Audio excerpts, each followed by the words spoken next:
Hello. I know almost everything about you, and I'm the reason why so many people voted for Brexit, and it was the perfect crime. Can you guess who I'm pretending to be? That's right, Facebook. That was just a quick test to reveal what lies beneath the surface of a dark and mysterious figure of crime facilitated by this tech giant. Firstly, I know what you're thinking. Isn't advertising for votes legal? The answer is yes, but what makes this case so chilling is the spread of fabricated information, which swayed millions and millions to change a nation. For example, the Brexit campaign claimed that 5.23 million would migrate to the UK. A claim with no source, accompanied by horrifying images of men resembling ISIS holding machetes, threatening to enter the UK.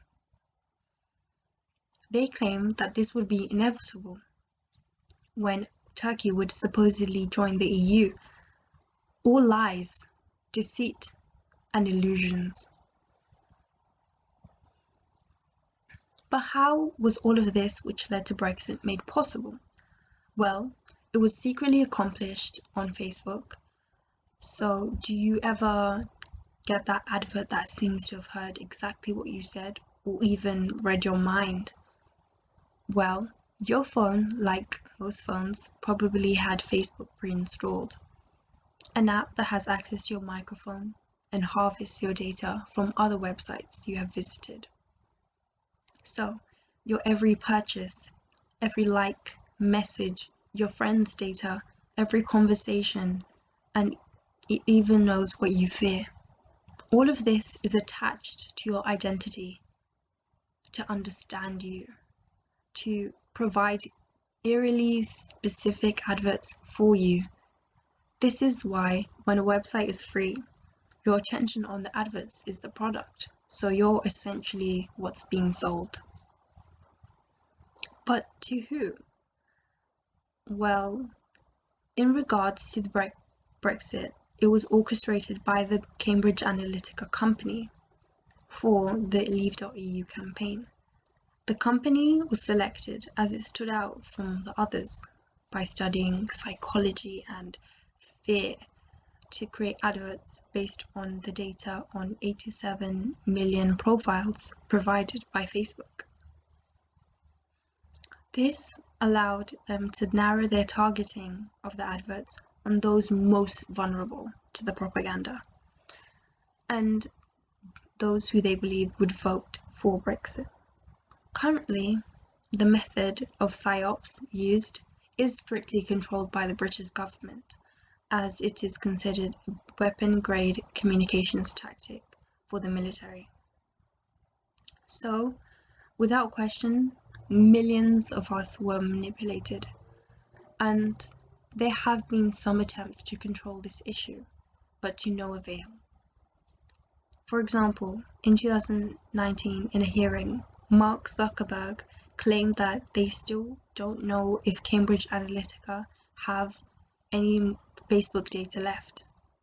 And we're talking about military level propaganda and data harvesting. Yet, this whole nation has been left in the dark in order to prevent change. Nevertheless, this is something that we shouldn't shy away from uncovering. The second issue is that laws restrict campaign spending and state that they should be documented. But an inspection of the Leave.eu spending returns do not mention Cambridge Analytica.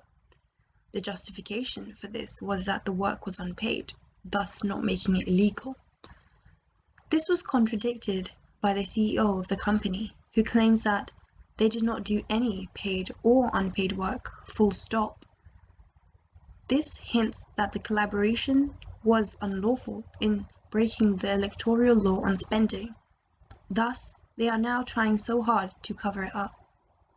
Also, the Channel 4 undercover audio of the company executives outlined that how they did not always use adverts, In fact, a lot of effort was directed towards just putting things online, like a factually incorrect Instagram post instead of an advert, and letting that infiltrate the online community, but with no branding, so it's unattributable and untrackable by the government. Thus, without a shadow of a doubt, this reveals how the budget for the propaganda was manipulated. The big question here is, when will we acknowledge that since so many laws were broken, the Brexit referendum results are illegitimate? The bitter truth is that not near enough is being done.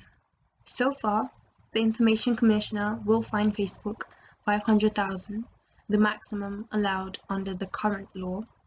This is a stark contrast to the far more punitive fine of $3.9 billion in the US, which Facebook has agreed to pay. Furthermore, the Brexit Vote Leave group was fined a measly $40,000 for sending out nearly 200,000 unsolicited texts. Is this the cost of irreversibly damaging so many lives following Brexit? Because we have allowed these companies to essentially put thousands in a state of limbo and uncertainty when seeking asylum, studying as a foreigner, or settling in the UK as an EU national. What this shows is our penal system is fundamentally broken. Are we as a country so powerless in the face of an app? And many would argue it's just one company. How bad can the damage be? Well, that's the thing. We don't know how many privacy and laws were broken. For example, to keep people quiet, Mark threatened to sue newspapers, and the criminal inquiry into this was denied crucial information from Facebook. So we will never know the scale of the influence. And it's this secrecy that calls into question what else Facebook has to hide. Well, I guess with no crime scene, no crime, right? But the people, we are angry. We haven't forgotten. And protests have occurred over Mark Zuckerberg's refusal to attend parliamentary hearings since 2018. Because we know in the future this complete data abuse, deceit, and failure to protect users will only get worse. Therefore, we need to put in place stricter laws. We need to demand harsher consequences for their actions.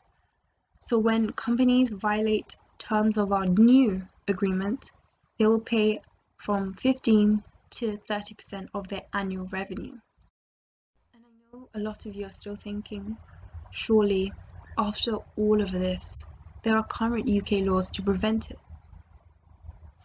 But in a world where data is now more valuable than oil, this nation is clearly no match for Facebook. Nonetheless, the future of democracy should not rest on a website. And although the damage is done, we can make sure it never happens again. Thank you for listening.